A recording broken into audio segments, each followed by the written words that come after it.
Intitulé méthode active et participative. Avant d'aborder notre nouvelle session, nous allons faire un petit rappel de la session précédente. Quelles sont les différences dans les rôles de l'enseignant selon la pédagogie traditionnelle et selon la pédagogie active et participative? Prenez 5 minutes pour échanger.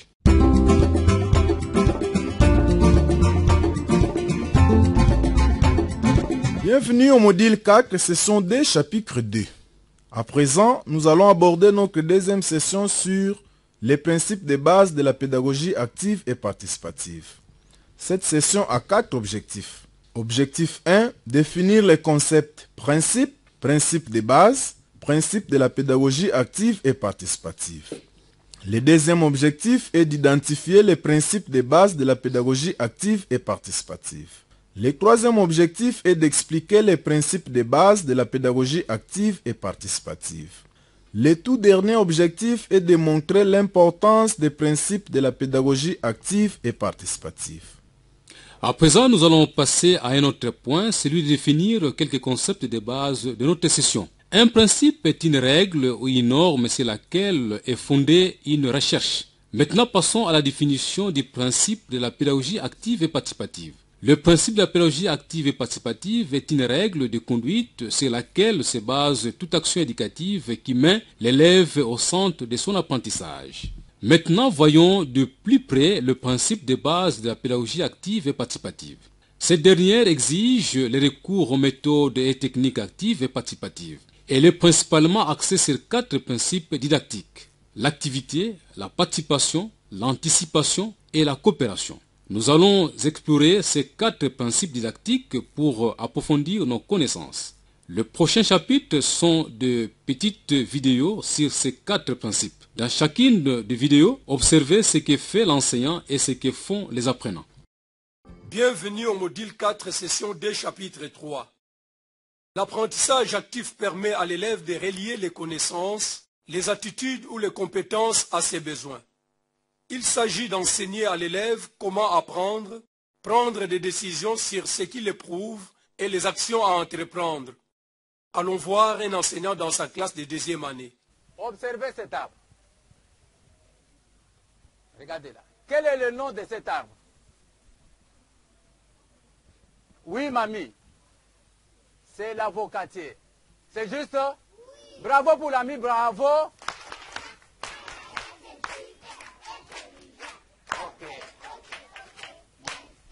Quel est le fruit de cet arbre? Quel est le fruit de cet arbre? Quel est le fruit de cet arbre? Alain, l'avocat. C'est juste? Bravo pour l'ami, bravo.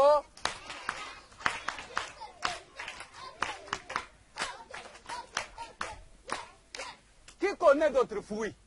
Qui connaît d'autres fruits à part l'avocat? Qui connaît d'autres fruits? Oui? La mangue. Ah. L'orange, très bien. La pomme, l'ananas, la banane, la papaye. Ah, bien. Nous allons partir en classe. On va couper la papaye en 2 parties. On va voir les différentes parties de la papaye, n'est-ce pas? Partons en classe, comme ça on va voir la papaye. Cette vidéo nous a démontré que l'apprentissage actif permet à l'élève de relier ses connaissances, ses attitudes ou ses compétences à ses besoins. Les apprenants connaissent les arbres autour d'eux. Ils savent qu'il ne faut pas abattre les arbres fruitiers car ils produisent de la nourriture. En apprenant plus à propos de ces arbres, sur leurs fruits et les parties du fruit, ils s'appuient sur ce qu'ils savent déjà pour élargir leurs compétences.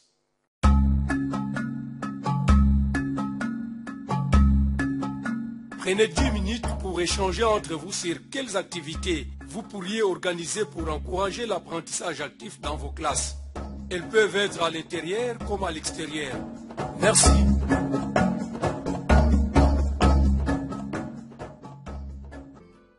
Bienvenue au module 4, session 2, chapitre 4.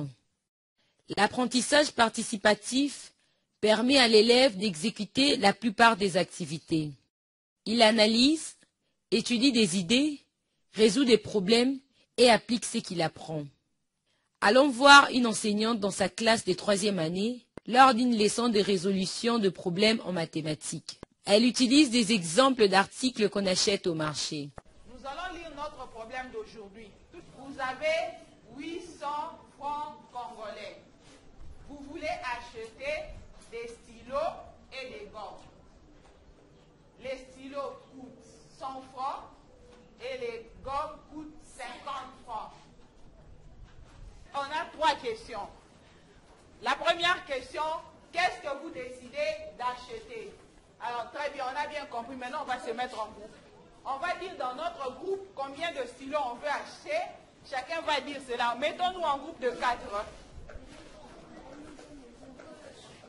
Vous ici, tourne comme ça. On se tourne. Les amis qui sont devant se tournent. Tu décides combien de stylos tu vas acheter. Combien de gommes tu veux acheter. Puis tu décides si tu veux acheter 2 stylos, ça dépend de toi. Mais n'oublie pas que chaque stylo coûte 100 francs.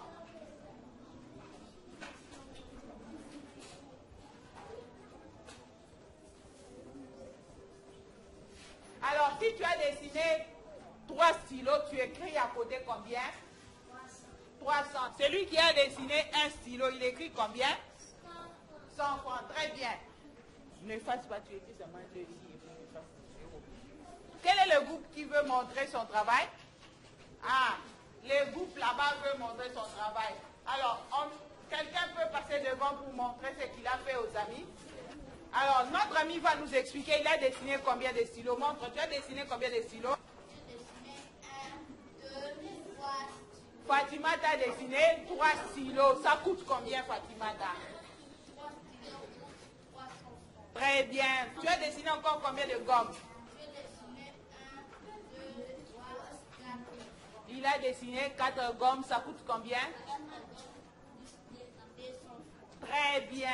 Les stylos de 300 francs, les gommes de 200 francs. Alors, de tes 800 francs que tu avais, tu as dépensé combien?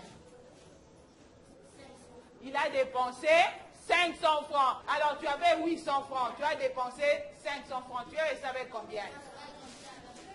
Il est resté avec 300 francs. Bravo pour Fatima Tcha.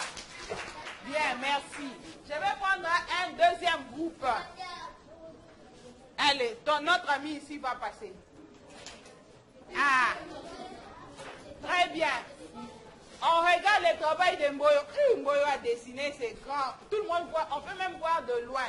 J'ai acheté des stylos qui coûtent 200 francs. Très bien. Mboyo a acheté 2 stylos qui coûtent 200 francs. La gomme que j'ai acheté 5 coûte 250. Très bien. Mboyo a acheté 5 gommes qui coûtent... 5 gommes coûtent combien? 250. Alors, au total, tu as dépensé combien? Mboyo avait 800 francs, elle a dépensé 450 francs. Alors, il te reste combien? Comment tu as fait pour trouver 350? Tu as calculé comment? Tu avais 800, tu as enlevé combien? 450. Elle avait 800 francs, moins 450, il reste 350. Bravo pour tout le monde. Bravo pour tout le monde. Un autre groupe qui veut présenter... Cette vidéo nous a démontré l'apprentissage participatif qui permet à l'élève d'analyser les données d'un problème, d'étudier et de partager des idées, de résoudre le problème. La prochaine fois qu'il ira au marché, il pourra appliquer ce qu'il a appris, faire de choix, calculer et acheter ce qui lui convient le mieux pour sa situation.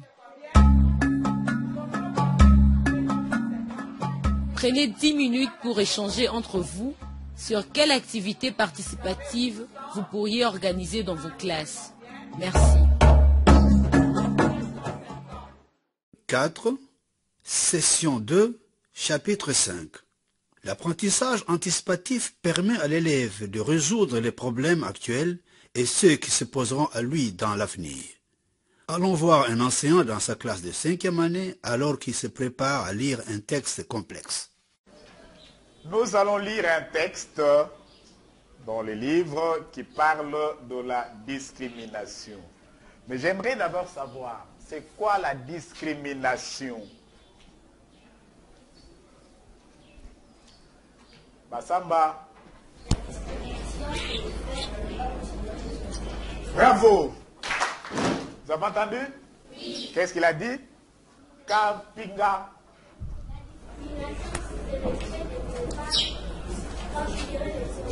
Très bien.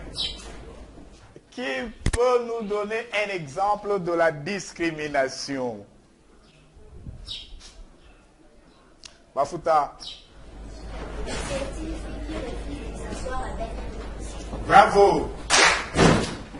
Quelqu'un d'autre, un autre exemple? Oui, Massamuna.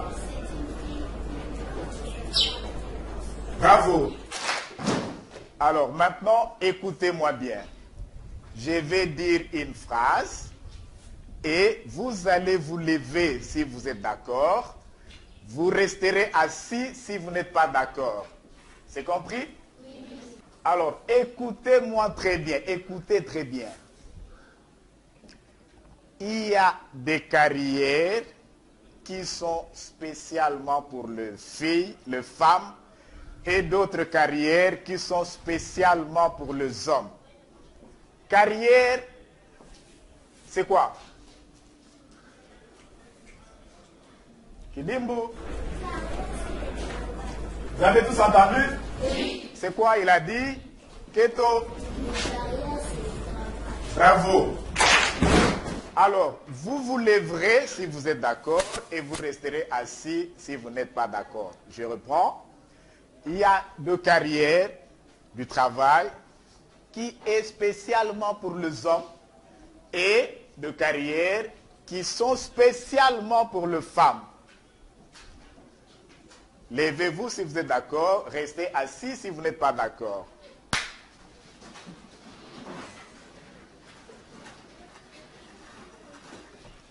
Ok? Pourquoi tu es d'accord? Je suis d'accord parce qu'il y a des garçons et des Très bien. Pourquoi tu n'es pas d'accord, Massamba? Bon. Je ne suis pas d'accord parce qu'il y a des autres personnes qui font du travail, mais les filles et les filles. Et toi, pourquoi tu n'es pas d'accord? Parce qu'il y a les autres travaux, c'est plus de Ok. Asseyez-vous.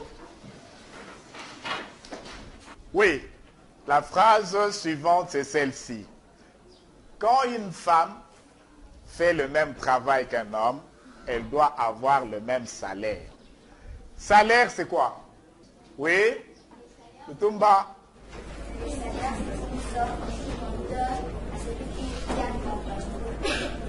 Très bien. Alors, vous allez vous lever si vous êtes d'accord et vous restez assis si vous n'êtes pas d'accord.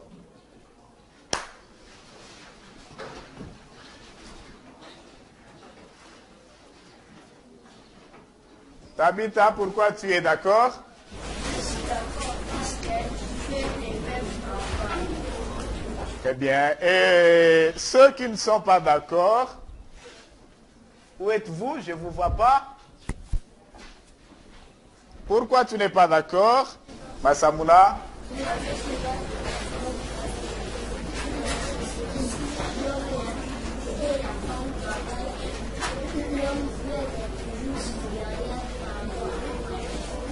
Ok, asseyez-vous. La dernière phrase enfin. Tous les hommes sont plus robustes que toutes les femmes. Robustes que toutes les femmes. Robuste, c'est quoi? Oui? Et ben. Très bien. Robuste, c'est... Et ben. Voilà, les hommes sont plus forts que... Tous les hommes sont plus forts que toutes les femmes. Si vous êtes d'accord, vous vous levez. Si vous n'êtes pas d'accord, vous restez assis.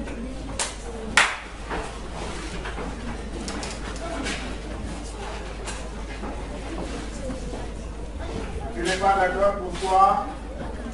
Il y a... Ah, très bien. Et tu n'es pas d'accord, pourquoi?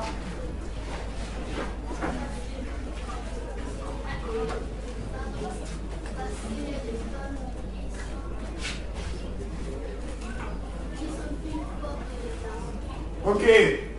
Alors, vous qui êtes debout, vous êtes d'accord? Tu es d'accord pourquoi Isa?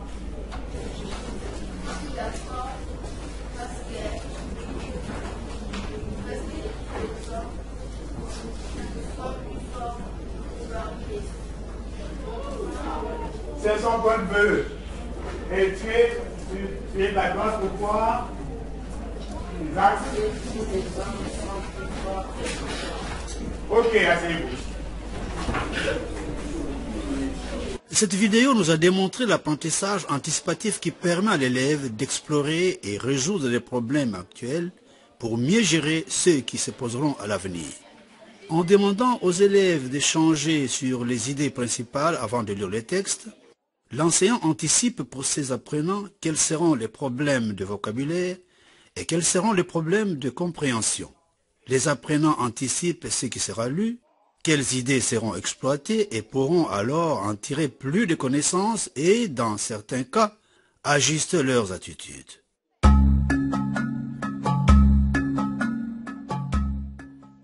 Prenez 10 minutes pour échanger entre vous sur quelles activités anticipatives vous pourrez organiser dans vos classes. Merci.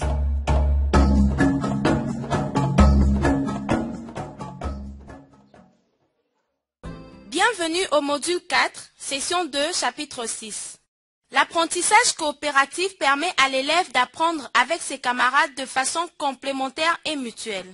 Il forme des groupes et travaille en paire et même parfois avec d'autres apprenants d'autres classes. Les échanges qui s'établissent entre apprenants permettent des synergies coopératives qui soutiennent et enrichissent les apprentissages. Allons voir une enseignante dans sa classe de première année pendant une leçon d'écriture. Bien, les amis, est-ce que vous êtes prêts à écrire maintenant? Oui. Vous aimez écrire? Oui. Voilà, maintenant, nous allons écrire quelque chose. Mais seulement, vous allez m'écrire ces mots-là qui sont au tableau, où vous prenez un mot dans chaque colonne. Je prends un mot dans la première colonne, tel qu'ici, je prends André. Et dans la deuxième colonne, je prends A1. Et dans la troisième colonne, je prends banane. Et là, ça deviendra quoi? André a une banane. Et je vois encore l'exemple ici avec Alice. Je prends Alice dans la première colonne. Alice. Ici, je prends a une banane. Vous voyez, on a formé une phrase avec des mots qu'on a pris dans chaque colonne. Tout ça, les phrases, tout ça, mot dans la colonne moko. Vous avez vu ça? Voilà. Donc, ça a formé une phrase. Alice a une banane. Vous allez faire la même chose que madame. D'accord? Mais seulement, nous allons former des groupes, des ateliers. Vous allez former des équipes de 4. Toi, tu te retournes avec les deux là. Toi aussi. Vous deux, vous vous retournez, vous formez un groupe, ou vous faites un groupe avec lui, ou vous restez comme ça. Voilà. Formez les groupes. Voilà. Deux. Toi, tu te retournes. Toi, tu viens ici. Pourquoi vous êtes à 3 là-bas? Viens ici. Je vois que tu as choisi la mangue. Tu aimes beaucoup la mangue. Pourquoi tu as choisi la mangue? Parce que ton nom commence par M. Ah, très bien. Bravo pour notre ami. Est-ce qu'on peut lui faire un petit bravo? Un coup de main. Voilà. Tu as choisi là la banane. Pourquoi tu as choisi la banane? Parce que c'est bon. Ah, très bien. Est-ce qu'on peut applaudir à notre ami? Parce que c'est bon. Elle a choisi la banane. Un coup de main. Voilà. Oui, tu as choisi quoi? Le maracuja. Pourquoi tu as choisi le maracuja? Ah, parce que c'est bon. Ah. Cette vidéo nous a démontré l'apprentissage coopératif qui permet à l'élève d'apprendre avec ses camarades de façon complémentaire et mutuelle. Il se peut que certains écrivent mieux que d'autres, ils s'entraident. Pendant le travail coopératif, ils partagent leurs idées et opinions, ce qui leur permet de pratiquer le langage oral et élargir leur vocabulaire. De plus, ils apprennent à gérer différentes tâches, partager des décisions de groupe et le travail fait par 2 ou plus est toujours plus élaboré que celui qu'on fait seul, alors il y a une fierté d'avoir contribué à un ouvrage.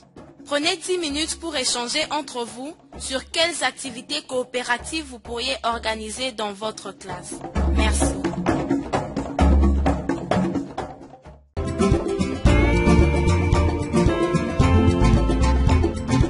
Bienvenue au module 4, session D, chapitre 7.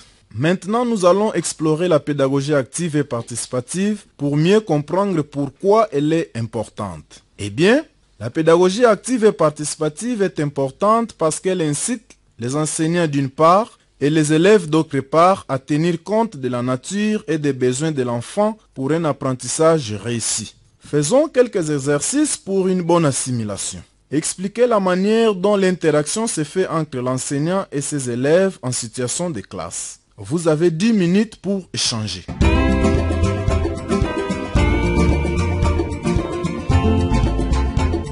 Bienvenue au module 4, session D, chapitre 8. Voici une petite synthèse de la session 2.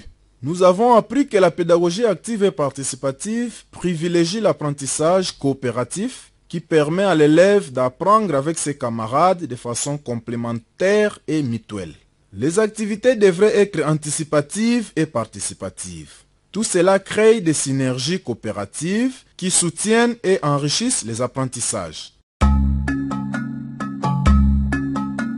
Dans la prochaine session, nous aborderons les thèmes sur les méthodes de cette pédagogie.